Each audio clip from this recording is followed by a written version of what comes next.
Buenas tardes, buenos días a todos queridos amigos y hermanos. Vamos a continuar con nuestro estudio en el punto en que lo dejamos el pasado jueves y en este jueves vamos a continuar cuando nos habla el capítulo 18-23 de muerte astral y renacimiento. Y con esto terminamos este archivo. Hay otro detrás que todavía es del libro de Powell.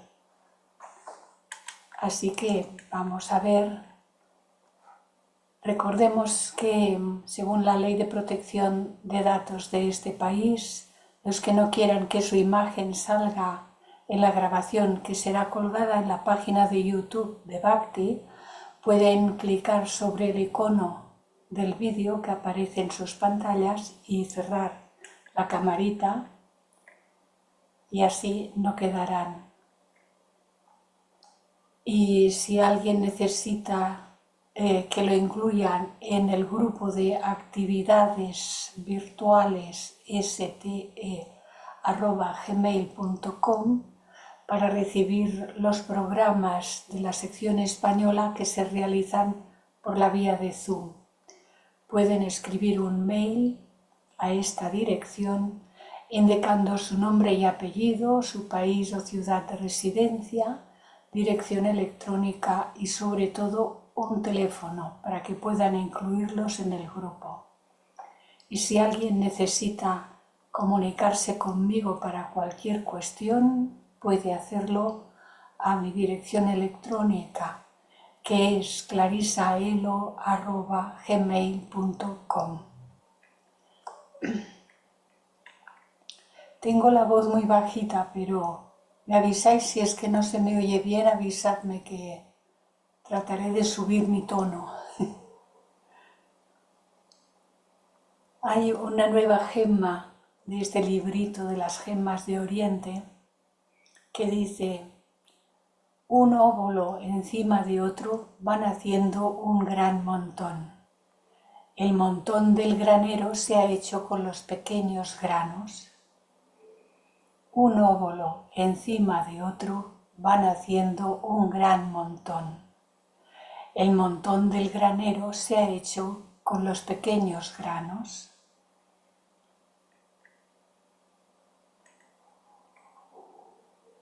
Y recordemos, mientras estamos ahora en estos momentos de silencio, como preparación para este estudio que vamos a compartir, mantener siempre en nuestra mente y en nuestros corazones a todos los reinos de la tierra.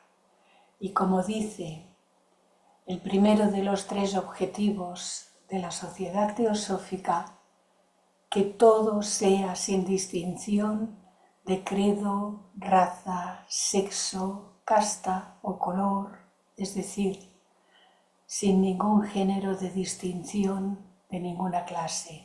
Todos los seres han de tener un lugar en nuestro corazón.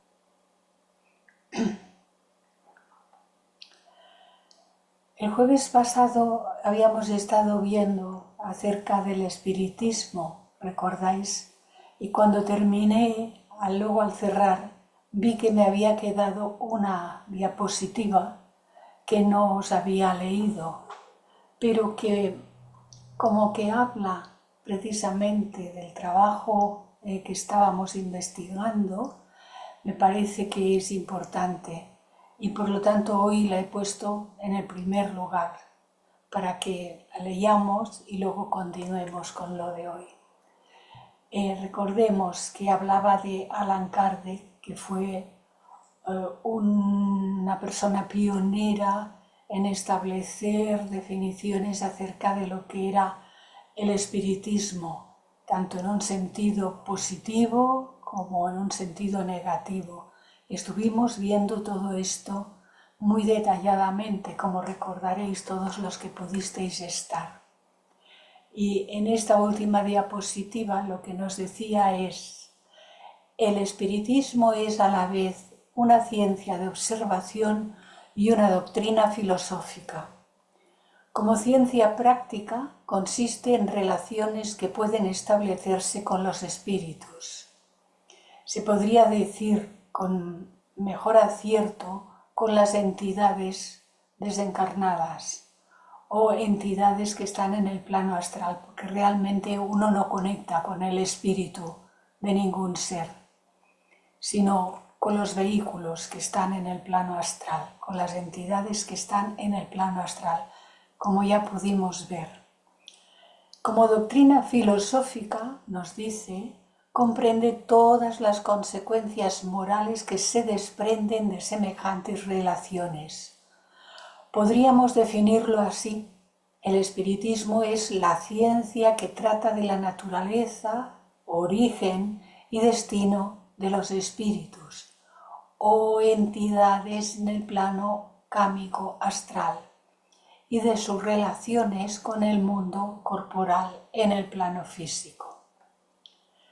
Allan Kardec presentó su nueva doctrina filosófica como respondiendo a las aspiraciones del hombre respecto del porvenir, pero como apoya la teoría de éste en bases positivas y racionales, se amolda al espíritu positivista del siglo, haciendo sus prosélitos precisamente en la clase ilustrada, y esto en todos los países del mundo. Acudían en aquella época a lo que era esta investigación sobre el espiritismo gentes muy preparadas académicamente hablando, científicos y estudiosos de muchas materias. Y sigue diciéndonos: la coincidencia del espiritismo con la Iglesia Católica en su oposición al materialismo, así como en la moral centrada en la caridad, le hacían incomprensible la, por otra parte, coherente condena doctrinal de Roma, formalizada en la inclusión en 1864 de las obras de Kardec en el entonces vigente Índice de Libros Prohibidos. Metió toda la obra de Kardec en los libros prohibidos, la Iglesia Católica.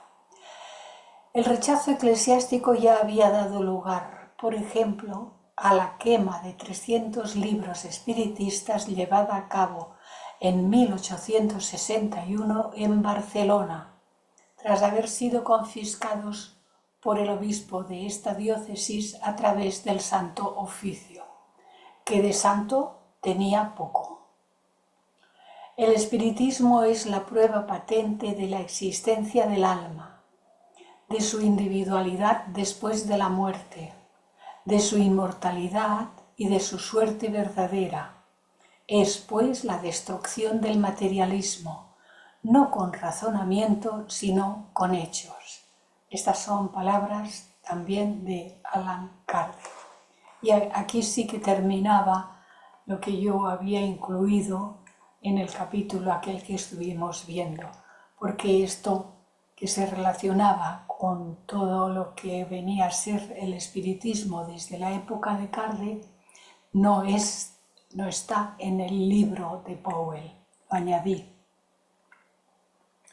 Y hoy continuaremos con el capítulo 23, que nos habla de la muerte astral. Nos dice Powell: hemos dado término a la historia de la vida en el plano astral, y poco nos queda por decir con respecto a la muerte en el mismo y de la disolución final. El persistente desprendimiento del ego en el transcurso de un periodo de tiempo, cuya duración varía dentro de muy amplios límites, hace que las partículas del cuerpo astral dejen gradualmente de funcionar. Este proceso tiene lugar, en la mayoría de los casos, en capas dispuestas en orden de densidad, la más densa de las cuales está en el exterior del propio óvalo. De esta manera, el cuerpo astral se desgasta poco a poco y va desintegrándose a medida que la conciencia se retira gradualmente del mismo por el esfuerzo semiconsciente del ego, Así el hombre abandona por grados lo que le retiene y le impide llegar al mundo celestial, donde pasará todo el periodo denominado Devachan o devachánico. Durante la estadía en el plano astral, la mente, entretejida con pasiones, emociones y deseos, los purifica y se asimila a la parte pura de los mismos, absorbiendo todo cuanto es útil para el ego. A ver, cuando dice la mente entretejida con pasiones, emociones y deseos los purifica, no los purifica. El trabajo de purificación debemos hacerlo aquí, en vida, mientras estamos vivos, porque mientras estamos vivos en el plano físico podemos pensar, sentir y podemos actuar y hablar. Pero una vez hemos dejado el cuerpo físico, en la mente sigue pensando y se sienten esas pasiones y emociones y deseos si no se habían transmutado, y entonces hay una selección de materiales por parte de la tríada superior, que es Atma, Buddhi y Manas. Manas, la mente. Selecciona todo lo que está de acuerdo con la posibilidad de vibración y por ello ser elevado al plano mental y vivir allí el Devachan, el periodo de Devachan. Todo lo que hemos emitido durante la vida en cualquier tipo de vibración forma parte del cuerpo astral. Por lo tanto, la mente rescata lo que es susceptible de ser elevado a su propio plano. Vibraciones elevadas, la bondad, la generosidad, el altruismo, el amor, todo tipo de cuestiones que hayamos alimentado y practicado durante la vida física, eso podrá ser rescatado. Veremos más detalles más adelante, pero no quiero pasar de largo acerca de algunas cuestiones porque pueden confundir. Lo que no se haya purificado aquí no se puede purificar allí. Se asimila la parte más elevada, más pura de los mismos porque se lo lleva, porque por vibración es suyo. Pero lo que es de un orden de vibración más inferior no se lo puede llevar. Está apegado al propio cuerpo astral y se desintegrará con el cuerpo astral. Ahora bien, ¿qué es lo que queda que entonces forma la siguiente existencia, la siguiente reencarnación? La memoria de cómo han sido todas nuestras actividades. La memoria no desaparece con el cuerpo astral. La memoria se la lleva al cuerpo mental, guardada en lo que se denominan los átomos permanentes. Átomo permanente físico, átomo permanente astral, átomo permanente mental. Y ahí, como inmensos ordenadores, porque en un átomo cabe lo impensable, ahí está guardado todo lo que nosotros somos a nivel físico, a nivel emocional y a nivel mental.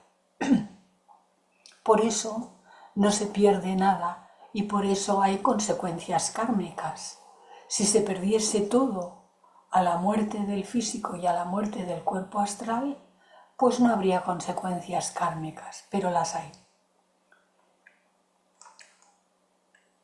Así que seguimos. Después de este proceso, lo que queda de kama o deseos es puro residuo, del cual el ego, la tríada inmortal formada por Atma, Buddhi y Manas, se libra fácilmente, se desprende de este vehículo. Lentamente la tríada o ego con mayúscula, no os asustéis por las palabras, porque ego en latín significa yo. Cuando dice el sacerdote, ego te absolvo, está diciendo yo te absuelvo en el nombre de. pero nosotros tenemos que diferenciar ego con minúscula, que es el yo personal, todos los cuerpos de la personalidad, de ego con mayúscula, que es la representación de esta tríada Atma Buddhi Manas, la tríada superior, lo que realmente somos. Así que la tríada o ego atrae hacia sí la memoria de su vida terrena terminada, recién terminada, sus amores, sus esperanzas, aspiraciones, etc. Y se prepara a salir del Kama Loka, a salir del mundo astral y pasar al estado bienaventurado del Devachan. El Chan significa morada de los devas, sí, la morada de los dioses, el mundo celestial, porque es la morada de estos aspectos mientras estamos todavía en el proceso de la evolución entre dos encarnaciones. Se produce el estado en el Devachan. En el plano del Devachan no puede existir la materia astral, no, porque la materia astral tiene demasiado peso. No, lo que tiene peso vibracionalmente hablando no puede ascender a otros planos superiores.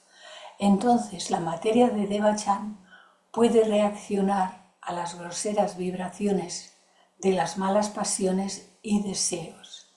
Y por ello, al pasar del Kama Loka al Devachan, el hombre no puede llevar consigo sus formas mentales de mala clase.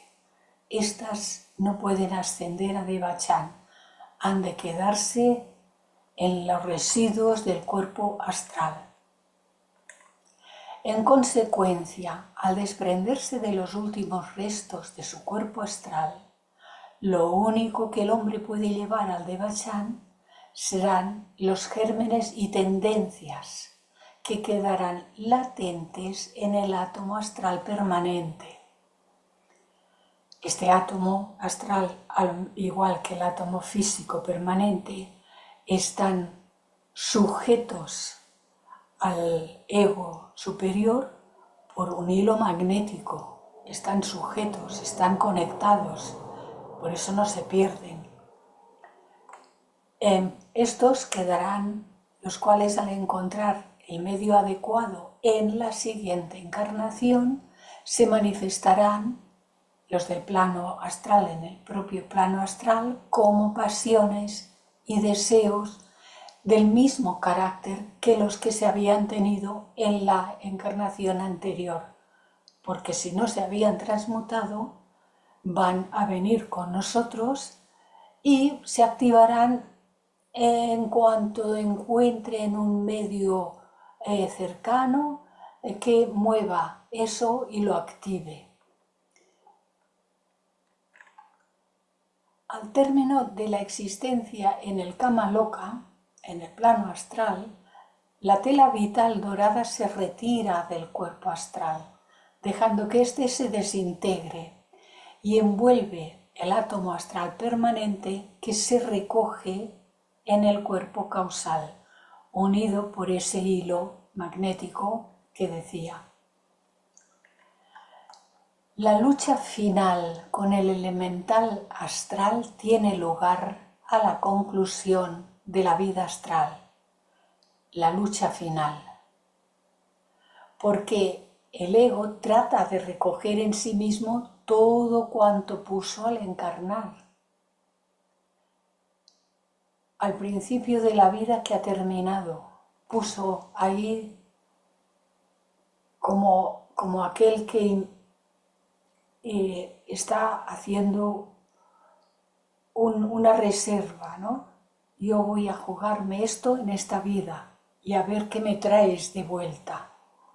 Esto es un poco la idea del hijo pródigo, en el sentido que se puede aplicar de encarnación en encarnación y también a lo largo de todo el proceso de la evolución humana.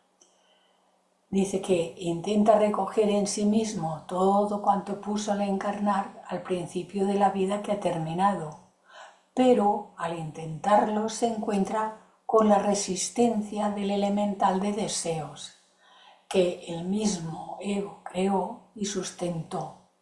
durante la encarnación.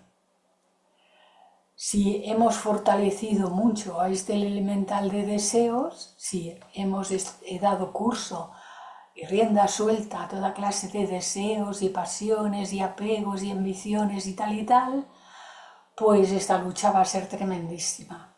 Si por el contrario ahora nos vamos desprendiendo de todos estos deseos, de todas estas sensaciones, de todas estas apetencias por los mundos materiales y por los mundos de deseos y pasiones, pues finalmente, cuando llegue esta etapa, la lucha del yo superior para recuperar lo que es suyo será o muy pequeña o casi nula. Todo depende de lo que hacemos aquí y ahora. En la mayoría siempre queda algo de materia mental enredada con la astral. ¿Por qué se enreda la materia mental con la astral?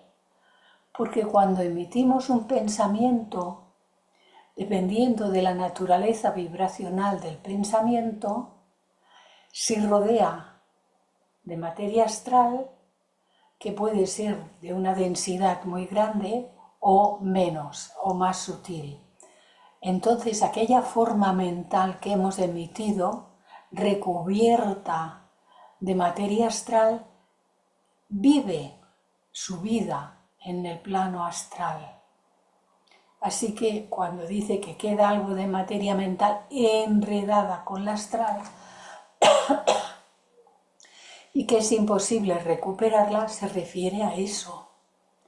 El resultado de la lucha es que alguna porción de la materia del mental y hasta del causal, que es el mental superior, esto no lo tengo nada claro, pero aquí en el libro está puesto así, y hasta alguna porción del causal queda en el cuerpo astral, después que el ego lo ha abandonado definitivamente. Nosotros vemos que cuando hay un diagrama del septenario, que ahora ya todos lo tenéis tan sabido, conocido de memoria y muy comprendido por lo que se ha ido explicando y hemos ido repasando de curso en curso. Vemos aquel diagrama que repito tantas veces en tantas diapositivas. Y vemos que entre el aspecto de la mente concreta y el aspecto de la mente abstracta, que es donde reside el yo superior en su cuerpo causal, hay una línea punteada que es más fuerte.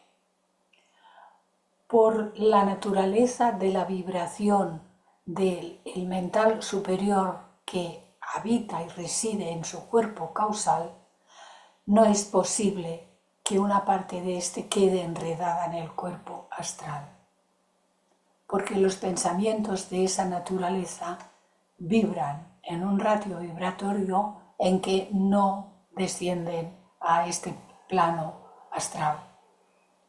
Todo lo que vibra con posibilidades de enredarse en materia astral son pensamientos que están matizados de deseo, en las gradaciones múltiples en que esto puede ser, pero están matizados de deseo.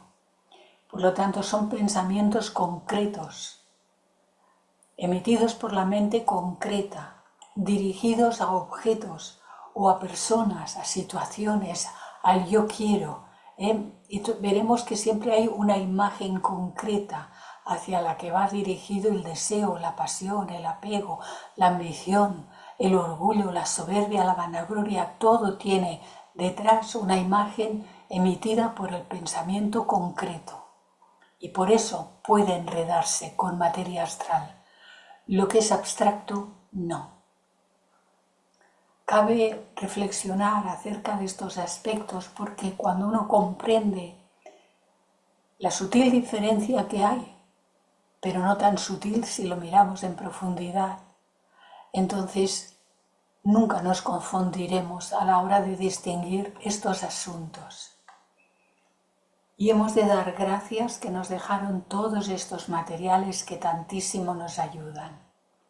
aunque hemos de meditar y reflexionar por nosotros mismos acerca de ellos y encontrar la clave, encontrar la respuesta, profundizar y hallar. Sigue diciéndonos Powell, en cambio, quien durante la vida terrena ha dominado completamente sus bajos deseos y ha conseguido libertar de deseos a la mente inferior, no tiene lucha y el ego puede retirar todo cuanto puso al encarnar, mas todo el beneficio de las experiencias, facultades, etcétera, que ha ido obteniendo y desarrollando en esta última encarnación. Es decir, que poniéndolo como comparación, si había puesto 5 en juego y a la hora de regresar, regresa con 7, tiene 2 de ganancia, que es un aumento, un crecimiento de sus capacidades superiores y una estimulación y crecimiento del propio cuerpo causal que se va expandiendo de acuerdo a esto de vida en vida. Hay también casos extremos en que el ego lo pierde todo y se convierte en lo que se llama almas perdidas o elementales humanos, porque se produce una desconexión temprana con sus principios superiores y por lo tanto lo que queda es un elemental humano porque fue humano, pero es un cuerpo astral que ya está desconectado de sus principios superiores sin que pueda pasar nada de ello al Devachan. Estos son casos rarísimos, según se nos dice.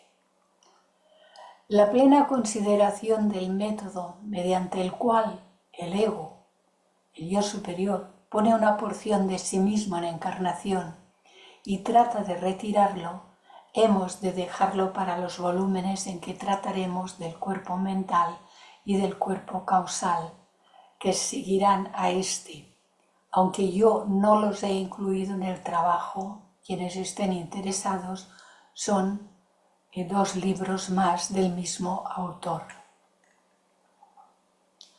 El abandono del cuerpo astral y la salida de este plano, del plano astral, es por lo tanto una segunda muerte, es así llamada, la segunda muerte, en que el hombre deja un cadáver astral.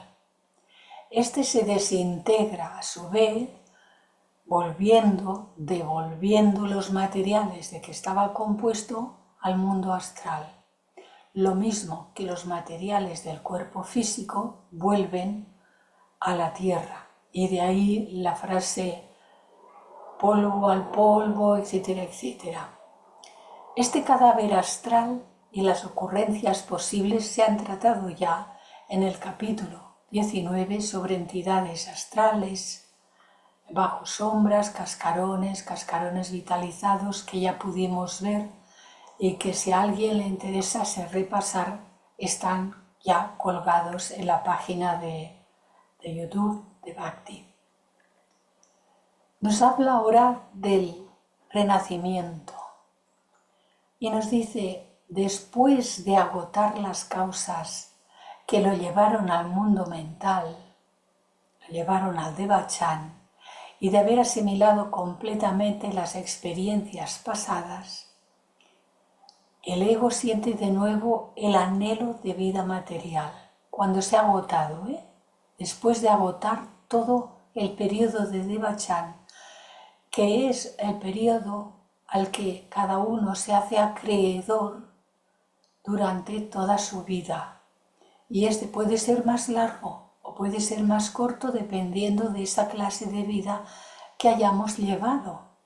Pero hasta que se agota, permanecemos en Devachan. Una vez que se agota el periodo de Devachan a que tenemos derecho, el ego siente de nuevo el anhelo de vida material, lo cual solo se puede satisfacer en el plano físico. Y a este anhelo los hindúes lo llaman Trishna, sed de ser, sed de manifestarse. ¿Y por qué el ego ha de sentir de nuevo el anhelo de vida material, con lo bien que se estaba en el Devachan, según dicen los que se acuerdan de algo? Porque no hemos terminado el proceso de la evolución de la conciencia. No hemos terminado todavía y por lo tanto algo en nuestro interior se ha de mover para que sintamos la necesidad de venir aquí, porque aquí es el único lugar en el que podemos ir desarrollando esa conciencia hasta que llegue a ser desarrollada totalmente y entonces seamos plenamente conscientes. Ahora somos conscientes de unas cosillas, medianamente conscientes de otras y muy inconscientes de muchísimas. No conocemos el mundo en el que vivimos, no conocemos el universo en el que estamos, del que estamos formando parte.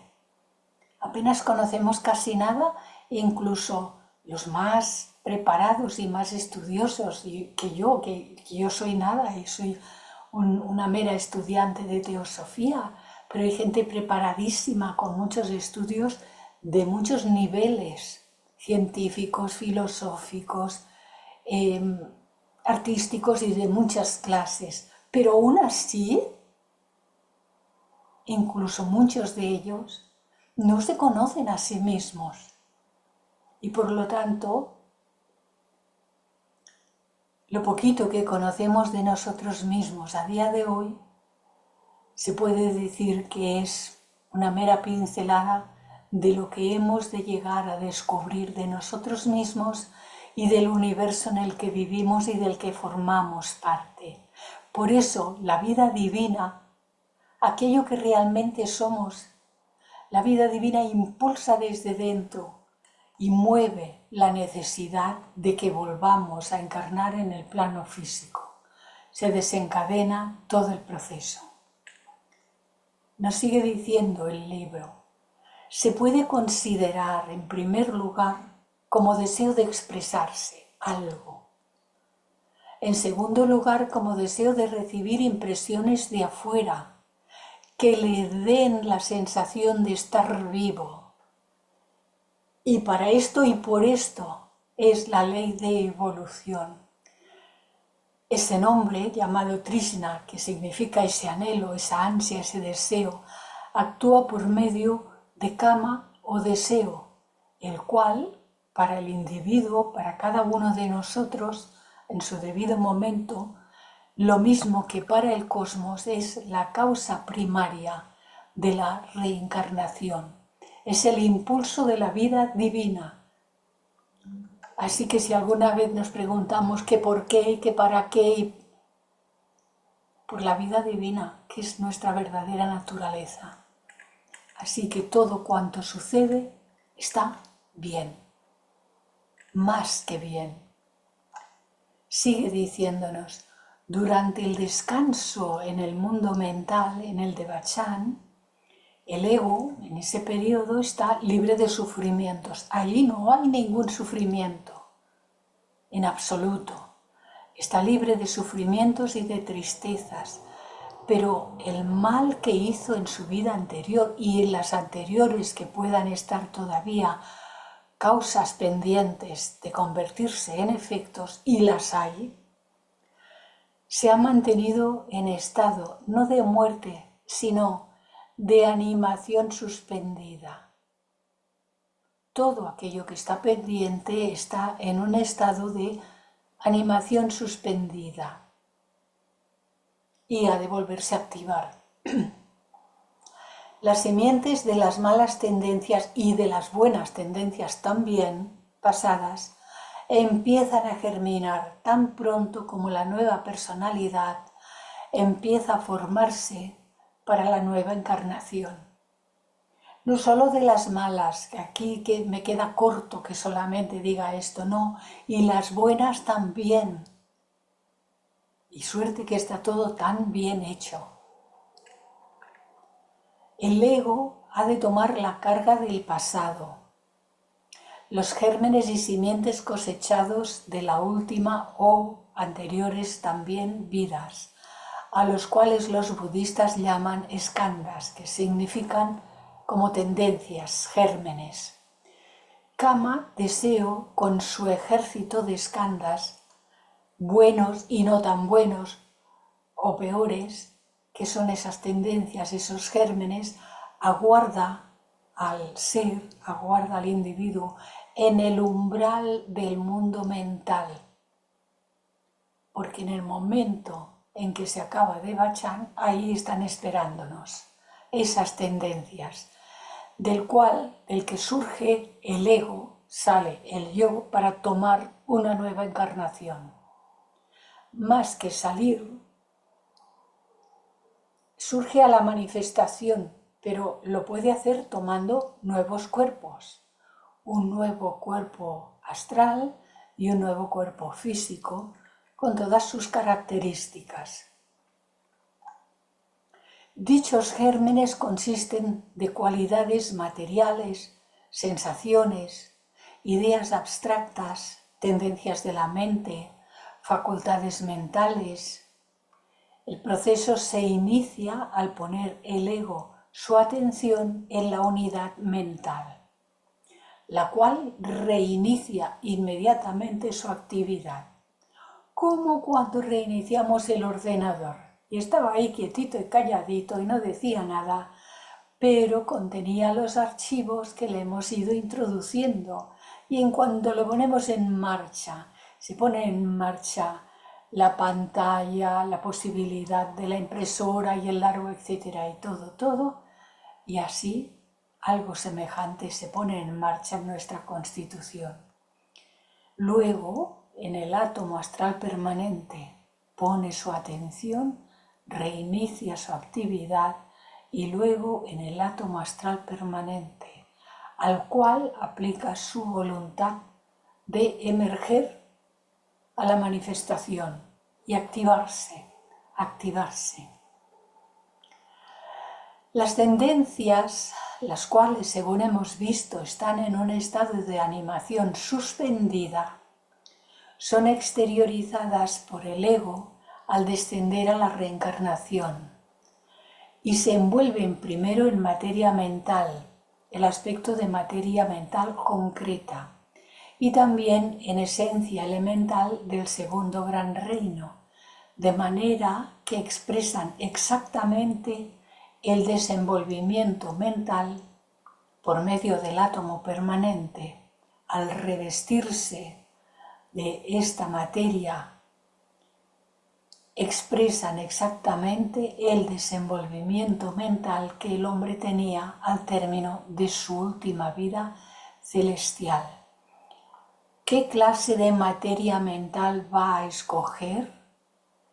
Aquella que, según la información que tiene en el átomo permanente mental, es el resultado hasta la vida anterior. Y ahí va a poner en actividad y atraer hacia sí la materia mental concreta que requiere de acuerdo a su propia constitución. Recordad siempre que somos el resultado de nosotros mismos. El hombre reanuda así el desenvolvimiento en el mismo punto en que lo dejó. Esto es importantísimo. A veces he puesto yo un ejemplo muy simple. Si anoche me fui a la cama a dormir sin fregar los platos de la cena, esta mañana estaban sin fregar. Nadie hace el trabajo por nosotros, ningún trabajo por nosotros. No hay favoritismos de ninguna clase. El hombre reanuda su desenvolvimiento, su desarrollo, su evolución en el mismo punto en que lo dejó.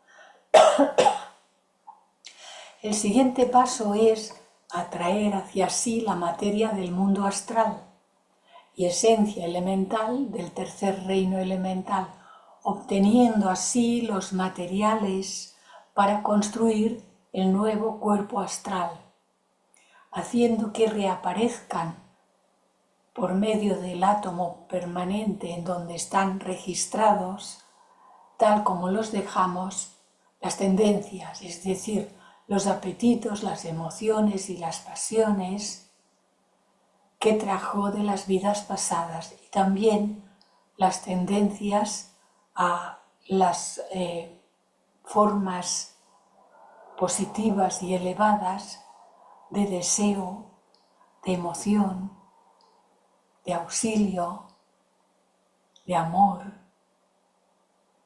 Si registramos en nuestro átomo permanente por nuestra conducta estas capacidades, también aparecerán, reaparecerán, y nos rodearemos con materia astral de un tipo más elevado si así dejamos ahora registrado nuestra conducta. Y el ego, al descender de nuevo a la reencarnación, no reúne la materia astral conscientemente. No dice yo quiero esto, yo quiero aquello, yo quiero, ni siquiera quiero estos padres ni los otros. No, sino que es una acción automática, llevada por ley kármica. Los padres que tendremos los estamos no eligiendo, sino generando ahora por nuestra manera de actuar, porque tendremos los padres que mereceremos, como ahora hemos tenido los padres, las familias, por merecimiento propio.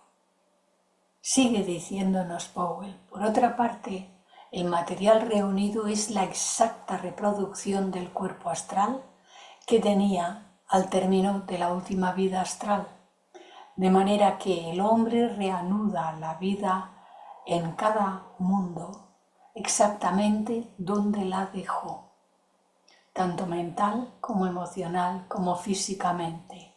Donde la dejamos, la retomamos al venir en esta existencia en la que estamos, y donde la dejemos al marchar, la retomaremos cuando volvamos de nuevo, porque está muy claro que todos regresaremos para continuar nuestro propio proceso evolutivo.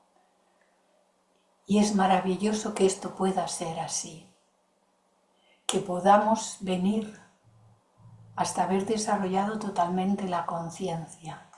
¿Qué sería de nosotros? Yo puedo hablar por Clarisa. ¿Qué sería de mí si tal como estoy ahora no tuviese ninguna otra oportunidad para poder seguir desarrollando la conciencia? Afortunadamente, todo está hecho con poder, sabiduría y amor divino. Y así todos tenemos las oportunidades hasta el final de la propia evolución de la fase humana, porque luego hay otras fases superiores, una fase superhumana. Pero para terminar la fase humana nos falta todavía mucho, muchísimo.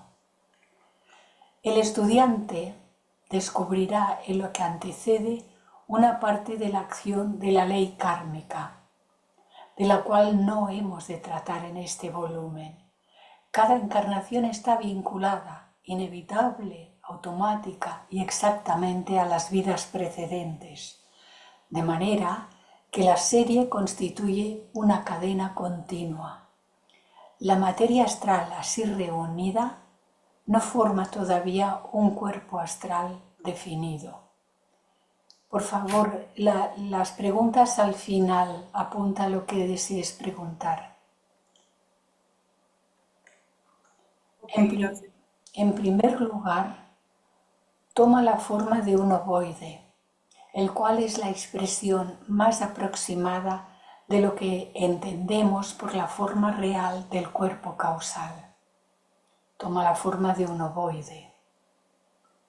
Tan pronto como el cuerpo físico del infante está formado, la materia física ejerce una violenta atracción de la materia astral, la cual estaba antes bastante parejamente distribuida en el ovoide y concentra la gran masa de la misma dentro de la periferia del cuerpo físico.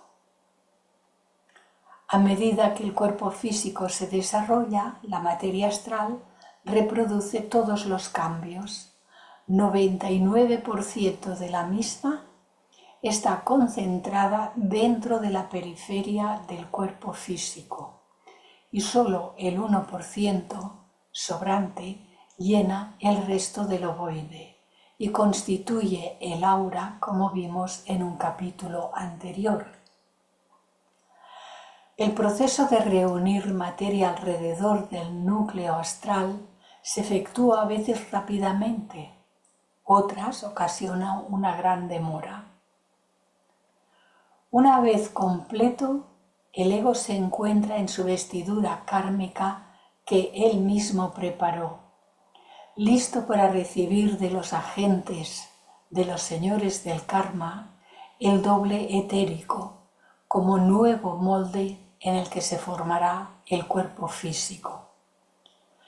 Las cualidades del hombre no entran al principio en acción, son simplemente gérmenes, posibilidades de cualidades que se han asegurado un posible campo de manifestación en la materia de los nuevos cuerpos.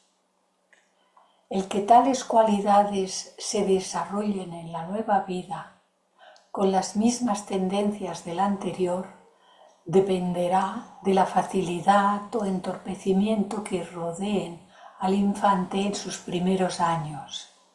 Y por supuesto dependerá de la edad evolutiva del ego reencarnante. Esta es una nota que añadí yo, porque este es el aspecto más importante, porque es cierto que depende de la facilidad o el entorpecimiento que rodeen al infante, es decir, los padres, los primeros años, toda la familia, los colegios, pero cuando llegamos a esta idea, también nos hemos de preguntar, ¿y por qué hemos nacido en estos padres y no en otros? Porque unos niños nacen rodeados de todas las posibilidades y otros nacen rodeados de pobreza, de miseria, sin ninguna posibilidad de recibir enseñanzas de ninguna clase y mucho menos enseñanzas superiores. Todo esto está movido por la ley de causa y efecto o karma. Así que cualquiera de ellas, buena o mala, puede fácilmente entrar en actividad si se la alienta, o por el contrario quedar sofocada si no se la estimula.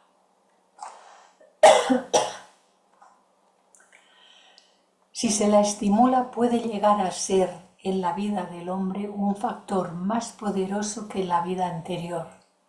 Si se la sofoca, queda meramente como germen sin fructificar, que con el tiempo se atrofia y muere, y no aparece en ninguna otra encarnación. Y yo puse aquí los interrogantes, porque tampoco esto es enteramente cierto. Si por cuestiones kármicas un ser humano nace en un ambiente que no va a propiciar el desarrollo de los gérmenes más elevados, por ejemplo, estos no mueren, se quedan en reserva, porque lo que está haciendo al haber nacido en ese estado, en esa familia que no le propicia tal posibilidad, es agotar una cuestión kármica. Pero lo que él ya desarrolló, lo que él o ella, ese ser desarrolló como bueno, queda en reserva y aparecerá sin ninguna duda en otra encarnación cuando haya agotado los impedimentos que ahora le retienen en una situación que es por un lado los efectos de una cuestión kármica propia que debe saldar, pero además sirve como prueba y preparación para poder desarrollar un gran fortalecimiento en la actual existencia. Así que si ese ser, aún estando en una casa y en un ambiente no muy propicio, es por su estado merecedor de auxilio, encontrará la forma y encontrará las fuerzas para no contaminarse con nada de lo que le rodee. Y esto es así, porque la ley es divina. Sigue diciéndonos, se puede decir por consiguiente que el infante no posee todavía un cuerpo mental, ni un bebé, ni un cuerpo astral propiamente, sino que solo tiene a su alrededor y dentro de sí mismo los materiales con los cuales los ha de construir. Por ejemplo, supongamos que uno fue borracho en su vida anterior. En el mundo astral pudo haber agotado el deseo de beber y verse libre del mismo, ¿o no? No obstante, aunque el deseo estará muerto, ¿o no?, quedará la misma debilidad de carácter que puede dar lugar a que tal deseo renazca y lo vuelva a dominar, porque son las escandas, son los gérmenes. Se los llevó porque eran suyos. Todo lo que no hayamos transmutado aquí no se va a agotar definitivamente en el plano astral. Aquí es donde hay que vencerlo todo. Y sigue diciendo, en la vida siguiente su cuerpo astral contendrá materia capaz de dar expresión al mismo deseo, pero no está en manera alguna obligado, y esto es cierto, no está en manera alguna obligado a utilizar tal materia de la misma manera que antes, porque tiene la posibilidad, todos tenemos la posibilidad de vencer y superar cualquier mala tendencia que se manifieste en nosotros en cualquier momento. Todos tenemos ya suficiente inteligencia desarrollada, suficiente comprensión desarrollada. Digo suficiente, no total, pero suficiente. Suficiente discernimiento desarrollado, suficiente grado de voluntad desarrollado para poder superar cualquier tendencia que en un momento dado se presentase en la actual existencia. Si los padres son cuidadosos y capaces, que le enseñen a considerar tal deseo como malo, lo reprimirá. Y aquí puse una señal, porque añadí, la activación de esa materia depende también de esa edad evolutiva del ego que ha reencarnado. ¿La edad evolutiva es muy viejo, evolutivamente hablando, o es un ego joven que no está muy evolucionado? Por lo tanto, dependerá de esa edad evolutiva del ego, y éste toma mayor dominio de sus cuerpos a medida que progresa su evolución. Y por lo tanto, si es así, llegará a dominarlo al insinuarse, de manera que tal materia quedará sin vivificar y se atrofiará por falta de uso. De hecho, esa materia se desprenderá del cuerpo astral y su lugar estará ocupado por materia astral de vibración más alta, según sea lo que esté alimentando en su forma de ser, su forma de pensar, sentir, actuar y hablar. Se recordará que la materia del cuerpo astral se gasta y es reemplazada constantemente, al igual que la del cuerpo físico. Así, a medida que se descarta la materia más grosera, por no usarla, se reemplaza con otra más refinada, dice atrofiada, pero en realidad se descarta la materia como el que se sacude el polvo y es reemplazada por materia más refinada del propio plano astral. De esta manera, los vicios que se dominan se hacen imposibles para el futuro y la virtud opuesta establece en su lugar. Durante los primeros años de la vida y evolución del hombre, del ser humano, el ego tiene poco dominio sobre sus vehículos. Durante los primeros años, la niñez, por lo tanto, espera que los padres le ayuden a conseguir un dominio más firme, rodeándole de condiciones adecuadas. Este es deber de los padres, deber. Es imposible exagerar la plasticidad de estos vehículos no formados todavía. Mucho puede hacerse con el cuerpo físico de los niños, pero mucho más se puede hacer con el vehículo astral y con el mental. Estos cuerpos responden prontamente a toda vibración que les llega y son intensamente receptivos a toda influencia, buena o mala, que proceda de quienes les rodean.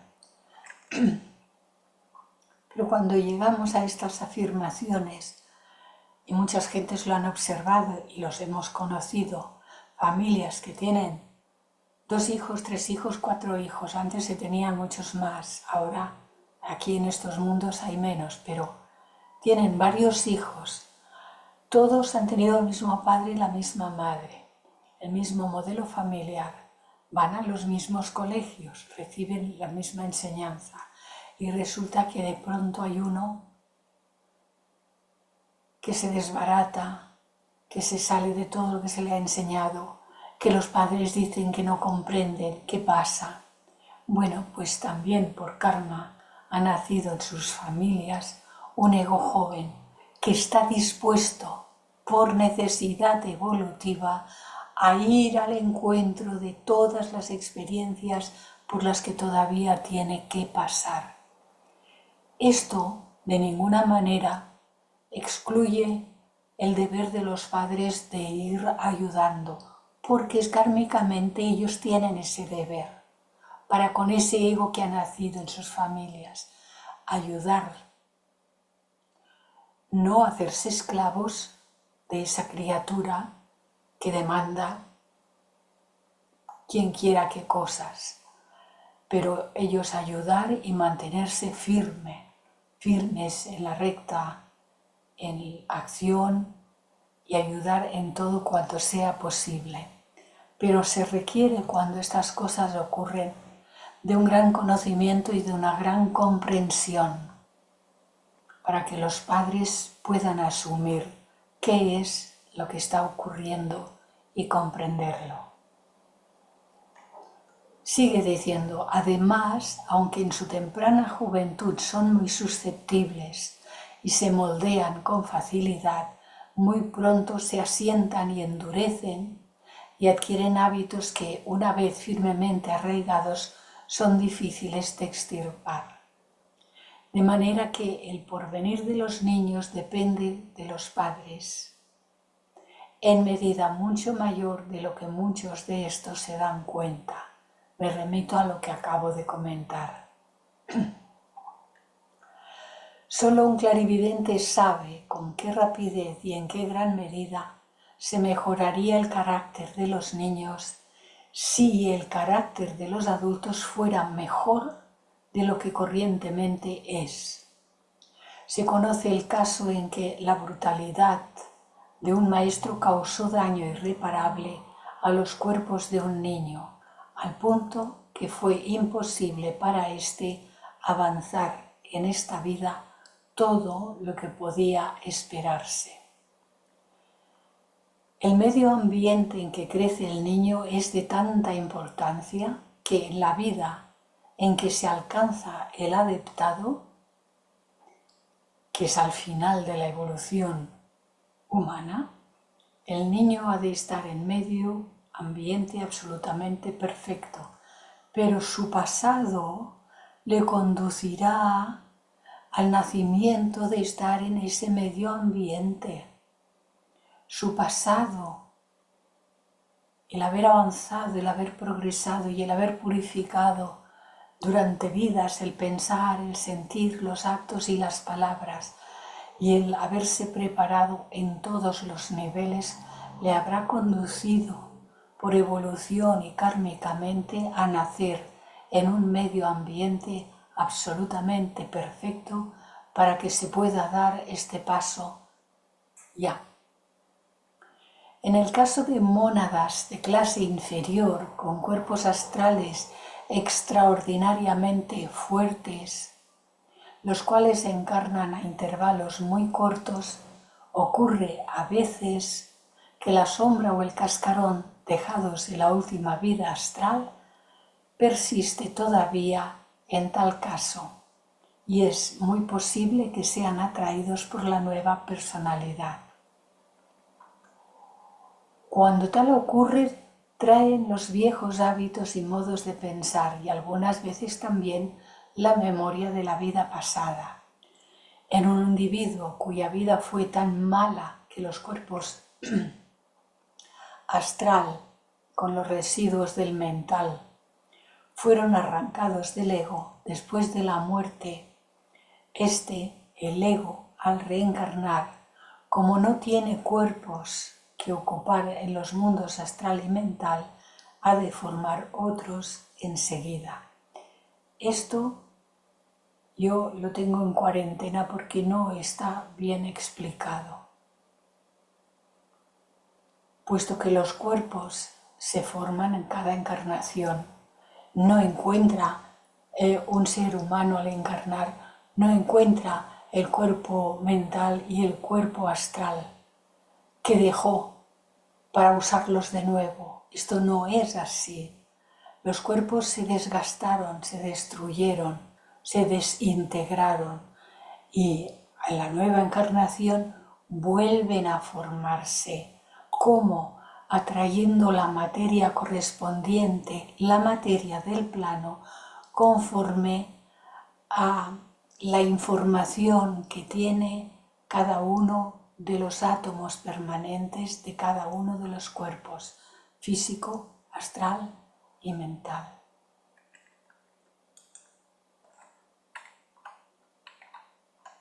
Una vez los ha formado, los nuevos cuerpos, la afinidad con los antiguos todavía no desintegrados se afirma. Para esto tendría que ser alguien que nace muy rápidamente y que sus cuerpos no estuvieran desintegrados, pero estos no son casos frecuentes. Estos cuerpos astral y mental viejos constituyen la forma más terrible de lo que se ha llamado el guardián del umbral.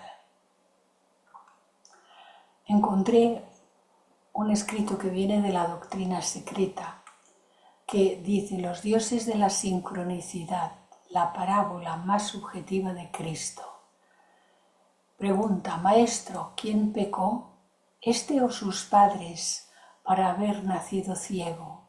Y Jesús respondió: ni este hombre, el físico, el ciego, pecó, ni sus padres, más que las obras de su Dios. Es preciso que se manifiesten en él. Y esto está en San Lucas. Es decir, que las obras de su Dios, de su ego, de su yo superior, es preciso que se manifiesten en él. El hombre es solo el tabernáculo, la casa de su Dios, y por lo tanto no es el templo, sino su morador, el vehículo de Dios. Fue su ego consciente quien pecó en una encarnación anterior y trajo en consecuencia el karma de ceguera en el nuevo cuerpo físico. Este último párrafo es el de la doctrina secreta. En el caso extremo de un hombre que viene al nacimiento y que por sus vicios, apetitos o por otra causa haya creado un fuerte vínculo con un animal de cualquier clase, al formarse el nuevo cuerpo astral, quedará unido por afinidad magnética al cuerpo astral del animal, cuyas cualidades alentó, y quedará encadenado como prisionero al cuerpo físico del animal mientras el animal, siga encarnado. Está hablando de un hombre al que por sus vicios y apetitos, etcétera, etcétera, haya creado un fuerte vínculo con un animal. Sabemos que estas son actividades que algunas personas tienen, pero que son totalmente desechables y que no hay que ni siquiera comentar. Así, encadenado, no puede realizar el renacimiento. Es consciente en el plano astral. Posee sus facultades humanas, pero no puede controlar el cuerpo astral del bruto, el animal, con el cual está ligado por cuestiones kármicas, ni expresarse por medio del mismo en el mundo físico. El organismo astral animal es así un carcelero más que un vehículo. El alma animal no es desposeída, sino que es la ocupante y la que domina en el cuerpo astral.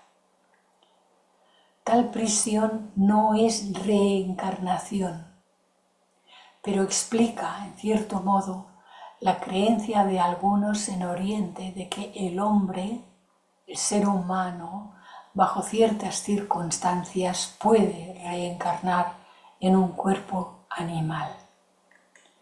En el caso de que el hombre no esté tan degradado como para quedar aprisionado, pero cuyo cuerpo astral tenga fuerte tendencia animal, pasará normalmente al renacimiento humano. Pero las características animales se reproducirán en el cuerpo físico, como lo testifican los monstruos, entrecomillado, que a veces nacen con facciones y rasgos de animales. El sufrimiento que ello implica para la entidad humana consciente es muy grande, aunque de acción reformadora. Algo es cuestión kármica. Algo similar ocurre a otros egos que vienen con cuerpos humanos, pero con cerebros enfermos, como los llamados idiotas, lunáticos, etc., aunque la idiotez y la locura son el resultado de otras causas, pero son causas kármicas. Si no se han causado ahora en la actual existencia, La locura es muchas veces consecuencia de la crueldad, muy especialmente cuando la crueldad es intencional y refinada. Así que de unas palabras de Siddhartha que dice: persevera en tu empeño y hallarás lo que buscas. Prosigue tu fin sin desviarte y alcanzarás tu empeño. Combate con energía y vencerás. Lo repito, persevera en tu empeño y hallarás lo que buscas. Persigue tu fin sin desviarte y alcanzarás tu empeño. Combate con energía y vencerás. Y yo me atrevería a añadir: conozcamos las leyes divinas, estudiémoslas, vivamos de acuerdo con ellas, confiemos completamente en las leyes divinas, descansemos en las leyes divinas y vivamos haciendo el bien siempre. Y ahora, si os parece, dejamos de compartir y pasamos a la galería.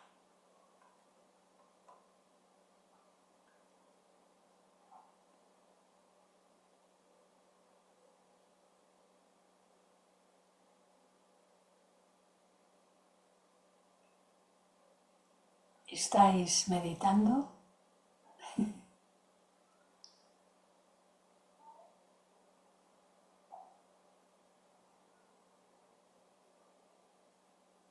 Y se hizo el silencio.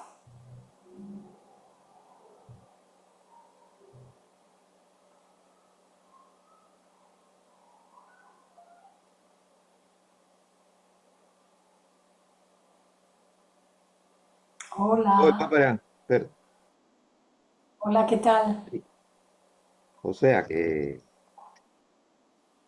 en el serial de la vida no se queda ningún episodio sin funcionar. Ninguno, Hay que ponerlo todo hasta que lleguemos al último. porque todo se registra, todo. Y Pero qué justo es, ¿verdad? sí, sí, sí. Y qué contento, a pesar de todos los males que he tenido que pasar en esta encarnación, yo me siento porque he descubierto el camino que puede llevarme al final perfectamente bien. Bendito seas y Gracias. benditos seamos y seamos todos. Todos, todos. Aprendí de que aquellos ignorantes, tontos, que se paran frente a un crucifijo y dicen, ¿por qué a mí? No sabían que por qué, porque te lo merecía, porque tenías que pasar por esa experiencia. Entonces yo me siento contento, contento por todo lo que he aprendido, que es insignificante, casi despreciable, pero he aprendido tantas cosas en esta encarnación que espero que me ayuden a todas las que vienen después.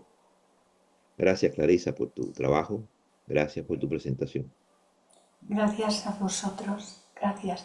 ¿Veis que tengo la vocecilla muy así? Hoy tengo la vocecilla tocada. Hola, Gloria. Sí, muchas gracias por toda esta demasiado interesante información. Quería preguntar en esta parte de que uno no elige los padres que tenemos, sino lo que merecemos, de acuerdo a lo que hacemos. O Sí, sea, nos vuelve a tocar lo que nosotros hicimos en otra vida, ellos nos hacen a nosotros. Sería así, ¿verdad? sí, sí, bien comprendido, ¿eh? Eh, Nosotros cuando estamos en Devachan no hay una personalidad que diga yo quiero esto, yo quiero aquello, quiero lo otro. No está. La personalidad se deshizo en el proceso de la desencarnación, pasó el ego al Devachan. Ahí es gloria, es un estado de gloria. Mira, con tu nombre, es un estado de gloria. Y ahí no funciona el ego personal, yo quiero esto, yo quiero aquello. Si esta cosa pudiera ser, como a veces he dicho así un poco medio en broma, si esto fuese posible, la puerta de los ricos se pelearían los egos por entrar. Todos quisieran nacer en buenas condiciones y todos bien, ¿verdad? A ver, no. Todos nacemos por necesidades evolutivas y kármicas. Los dos se han de tener muy en cuenta. Y nacemos en el lugar que corresponde, con la familia que corresponde. Y bueno, pues ahora hacer el trabajo que toca en esta encarnación. Eso tiene que ver también con de acuerdo a cómo vibramos. Sí, sí, pero vibramos, la vibración es cómo pensamos, cómo sentimos, cómo actuamos y cómo hablamos. Eso genera vibraciones. Sí. Por eso, en toda la enseñanza teosófica y muchas filosofías e incluso las religiones, hemos de purificar el pensar, el sentir, los actos y las palabras. Y eso significa elevar la vibración del pensar, elevar la vibración del sentir y elevar la vibración de los actos y de las palabras. Porque la acción es importante y las palabras, con una palabra le podemos salvar la vida a una persona, con una sola palabra, pero con una sola palabra podemos hundirla, cuidado. Hemos de tener un lenguaje exquisito, hablar poco, pero hablar bien. Y nosotros mismos nos damos cuenta a veces, eh, ya he hablado demasiado, ya he metido la pata, porque he hablado demasiado deprisa sin haberme dado el tiempo de reflexión. ¿Verdad? Que a veces nos Ujú. sucede esto y que luego uno dice, y he metido la pata. Y esto es en pequeñitas cosas, casi siempre que nos pasan cositas de estas no son cosas graves, pero aún así, fijémonos que la enseñanza se nos dice, entre muchísimas cosas, toda la enseñanza teosófica, que hay una ley del silencio, que para poder llegar a cierta etapa del sendero, hemos de haber aprendido a callar, a estar calladitos. Y que por eso en las escuelas de misterios, pues los aprendices tenían que pasar por periodos de estar callados, absolutamente callados. Silencio. Pitágoras también lo tenía así en su propia escuela. Años de silencio. Y uno dice, bueno, pero silencio de aquí, pero ¿y el de aquí? ¿Y este que no calla? Porque a este también hay que llevarlo al silencio. Y no es nada fácil, ¿verdad? Sí, exactamente. Otra pregunta que quería hacer. Hablabas de que muchas veces, y es cierto eso, que de repente tenemos varios hijos y de repente uno sale como descarrilado, vamos a decir, ¿verdad? Cuando los padres no creen en todas estas cosas, no van a poder manejar acertadamente esa situación, ¿verdad? No, no mucho. No mucho, y esto significa sufrirlo mucho más. Así, sufrir esa situación mucho más agudamente. Por eso, cuando se nos dice que tenemos que llegar al conocimiento de nosotros mismos, este conocimiento implica el conocimiento de las leyes universales, de las leyes divinas, el conocimiento de todo cuanto acontece, nos acontece, cómo somos, de qué estamos hechos, cómo funcionamos, de dónde venimos, por qué y para qué estamos aquí, hacia dónde nos dirigimos. Lo que decía el frontispicio del templo de Delfos, hombre, conócete a ti mismo, era porque esto es una necesidad total y absoluta. Hemos de conocernos. Mientras no nos conocemos, cualquier situación que se dé en nuestras vidas la vamos a sufrir mucho más fuerte, más agudamente. Cuando uno comprende, O deja las cosas, las coloca donde debe. ¿Sí, Gloria?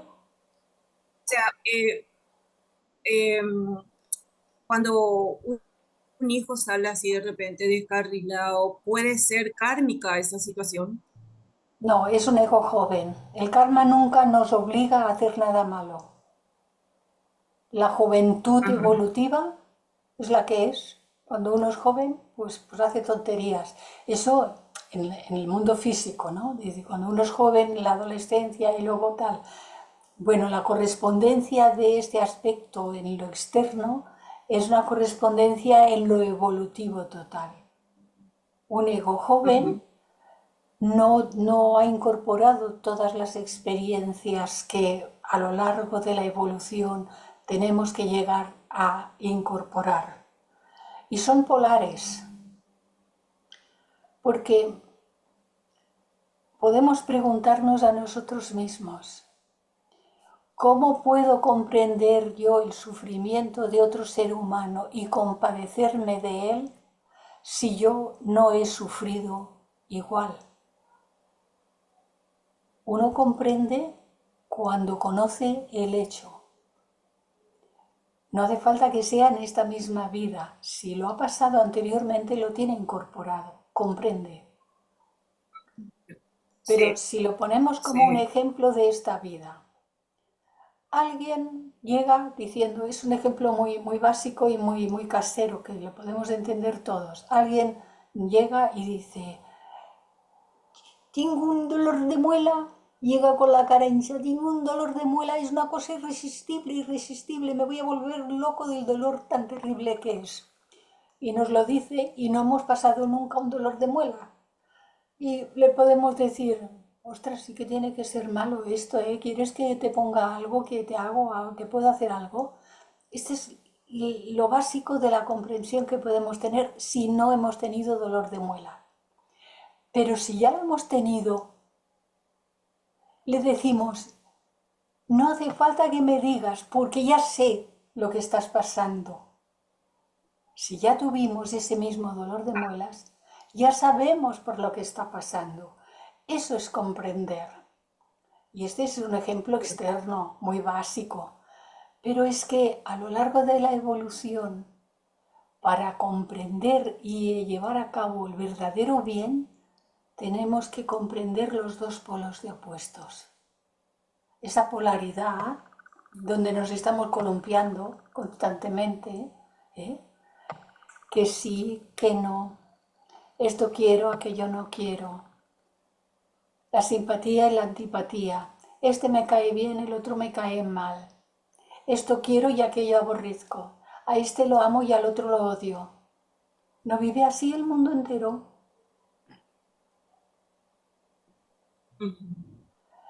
Se ha de llegar a superar todo eso y situarse cada vez más cerca del punto de en medio, del camino de en medio.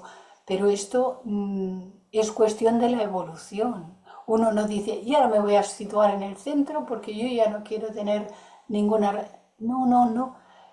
Todo se supera dentro del mundo, en la relación con los otros seres humanos. Uno aprende a amar estando con los seres humanos. Y el amor primero es el que uno desarrolla dentro de la familia de sangre.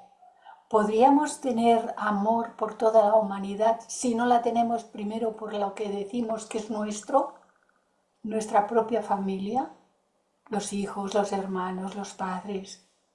¿Podríamos sentir algún amor verdadero, fraternal, sin conocer el amor dentro de la propia familia? Seguramente que todos responderemos que no. La familia de sangre es donde se aprende. Pero luego ha de llegar la verdadera familia, que es la familia humana, la total. La que comprende a todos los seres. Por eso el primer objetivo de la sociedad teosófica dice formar un núcleo de la gran fraternidad universal de la humanidad sin distinción de credo, raza, sexo, casta o color. Para llegar a eso tenemos que superar todas las diferencias que tenemos ahora, todas las contradicciones que tenemos ahora, si las tenemos. Somos aprendices, no nos tiene que asustar esto. Todos somos aprendices. Aprendemos cuando acertamos y aprendemos cuando nos equivocamos. Esto no quiere decir que nos vaya a dar lo mismo. Hay que usar el discernimiento para equivocarse cada vez menos, a poder ser. Pero hay que usar la reflexión, el discernimiento. Pero si aún así uno comete un error, aprende del error y lo deja ir. Ninguna culpabilidad, esos sentimientos de culpabilidad, nada. No, no, no. Aprender de ello y a continuar con el aquí y el ahora, porque lo único que tenemos es el aquí y el ahora. Lo que ya pasó ya se fue y lo que todavía no ha llegado no está todavía. En realidad solamente podemos hacer algo en este instante. Comprendemos todo esto, ¿verdad que sí? Sí, muchísimas gracias. A vosotros. ¿Alguien más quiere hacer algún comentario?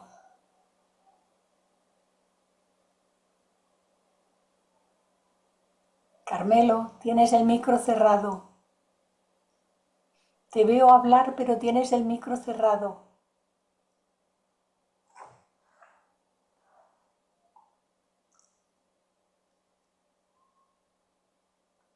Pues igual estaba intentando abrirlo. Bueno, pues, queridos amigos y hermanos, si no hay más comentarios, cerramos aquí la grabación y nos nos ponemos ya en espera del próximo jueves. El próximo jueves tenemos a Clarissa el jueves y a Ángels con las cartas Mahatma el sábado. Perdón, Y Clarissa, ahora sí. ahora, que no podías Sí. abrirlo. No lo encontraba, no lo ¿Qué encontraba. dices, Carmelo? ¿Cómo estás? ¿Cómo te encuentras? Bien, gracias a Dios. Cada día Bien. mejor, gracias a Dios. Sí, Bueno, señor. bueno, me alegro Clarissa, mucho. una preguntita. Los que no mueren astralmente, ¿qué pasa? Pues ha dicho algo de esto, pero si no mueren astralmente, que significaría que el ego no puede rescatar nada para sí mismo y que corta la conexión con esos cuerpos inferiores. Esto lo ha dicho, ¿eh? Sí, Aparte. pero yo me refería a los fantasmas. ¿Tiene que ver algo con eso? Bueno, esos son los cuerpos astrales que ya han sido abandonados, ¿eh? Los cuerpos astrales Ya. que ya han sido abandonados, pero que el ego ya retiró todo lo que era suyo y está en el de Bachán. Y lo que queda es un Ya. cadáver astral. Esto se trató en las sesiones anteriores a la de hoy, se trató muy extensamente. Y para los Gracias. que no pudiesteis estar por el motivo que sea, recordad que están todas las grabaciones están colgadas en la página YouTube de Bhakti. Que tenéis la página abajo del programa que recibís cada semana, ahí está la página, pincháis y se os abre. Ok, gracias, Clarissa. Muy amable. A ti, Carmelo, y me alegro de que ya estés mejor, ¿eh? Sí, yo A ver también. si todos Muy nos amable. vamos poniendo un poco mejor o qué. Venga, gracias. Pues gracias a todos y la semana próxima